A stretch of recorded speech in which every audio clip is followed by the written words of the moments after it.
జ్యోతిరావు పూలే గారిని ప్రతి ఒక్కరూ ఆదర్శంగా తీసుకోవాలని ఎమ్మెల్యే డాక్టర్ సుధా అన్నారు. ఈరోజు మహాత్మా జ్యోతిరావు పూలే గారి 134వ వర్ధంతిని పురస్కరించుకుని కడప జిల్లా బద్వేల్లో ఆయన విగ్రహానికి పూలమాలతో ఘనంగా నివాళులర్పించారు. ఈ కార్యక్రమానికి ముఖ్య అతిథిగా బద్వేల్ నియోజకవర్గ శాసనసభ్యురాలు శ్రీమతి డాక్టర్ దాసరి సుధా పాల్గొన్నారు.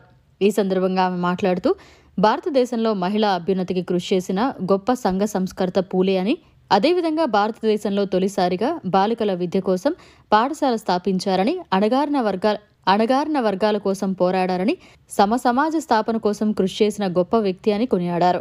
ఈ కార్యక్రమంలో మున్సిపల్ చైర్మన్, రాష్ట్ర పార్టీ నగర విభాగం అధ్యక్షులు బంగారు సీనయ్య, మున్సిపాలిటీ పార్టీ అధ్యక్షుడు సుందర్రామిరెడ్డి, జిల్లా కార్యదర్శి అద్దారెడ్డి, సీనియర్ నాయకులు పుత్తా శ్రీరాములు, కేశవరెడ్డి, కౌన్సిలర్స్, ఇతర సీనియర్ నాయకులు పాల్గొన్నారు.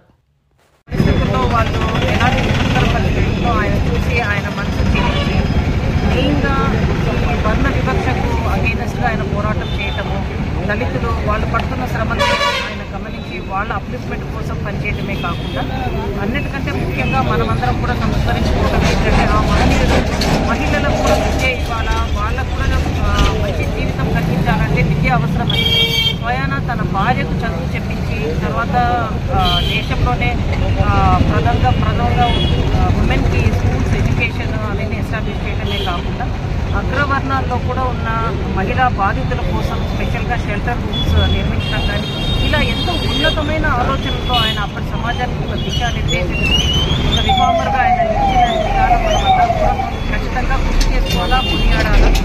అయితే ఇప్పుడు జరుగుతున్న పరిస్థితుల్లో 1924 మంది ముఖ్యమంత్రిగా ఉన్న వైఎస్ఆర్ జగన్మోహన్ రెడ్డి గారు ఖచ్చితంగా ఇలాంటి మహనీయుల జీవితం నుంచి ఆయన ఆదర్శంగా తీసుకొని సమాజం కోసం especially SC, ST, BC minorities కోసం పనిచేసే విధానం కానీ మరి ముఖ్యంగా మహిళలకైతే అన్నింటిలో కూడా భాగం అన్నింటిలో కూడా ఉన్నతమైన స్థానాన్ని గత ప్రభుత్వం ఇచ్చింది కూడా మనం ఆలోచిస్తాం. ఈ రోజున కూటమి ప్రభుత్వం అధికారంలోకి వచ్చింది. వాళ్ళు అలివి కానీ హామీలన్నీ ఇచ్చారు. తర్వాత ఒకటి హామీలు ఇవ్వడమే కాకుండా విపరీతంగా గత ప్రభుత్వం మీద బురద తెల్లే కార్యక్రమం చేసి ఎన్నో అప్పులు చేశారని ఇలా ప్రతి దాంట్లో ఒక వివాదాస్పదంగా చేసి ప్రజల్ని వంచి అధికారంలోకి వచ్చారు. మరి అసెంబ్లీ సాక్షిగా 14 లక్షల కోట్ల అప్పు చేసిపోయినాడు జగన్ అన్న అని చెప్పిన వాళ్ళు వాళ్ళే అసెంబ్లీలో 6,46,000 కోట్లనే వాళ్ళు చెప్పాల్సింది. ఇలా ప్రతి విషయంలో మళ్ళీ డైవర్షన్ పాలిటిక్స్ వచ్చిరాగానే ఎంతో పరమ పవిత్రమైన తిరుమల లడ్డు మీద ఒక వివాదం తీసుకొచ్చారు. ఇలా ప్రతి దాంట్లో కూడా ఒక డైవర్షన్ పాలిటిక్సే చేస్తున్నారు. కానీ ఈ రోజుకి అధికారం చేపట్టి 5 నెలలు పూర్తిగా అయిపోయినప్పటికీ మొన్న బడ్జెట్లో కూడా వాళ్ళు ఇచ్చిన హామీలకు ఎంత కేటాయించారు.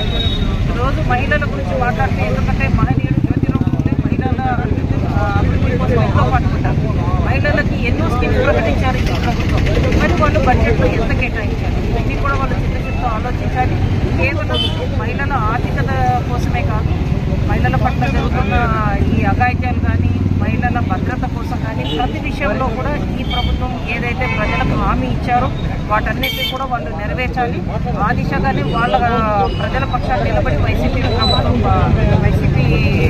పార్టీ పోరాటం చేస్తుందని కూడా తెలియపరుస్తున్నారు. మరిన్ని అప్డేట్స్ కోసం మన HN9 టీవీ ఛానల్ ని సబ్స్క్రైబ్ చేసుకోండి.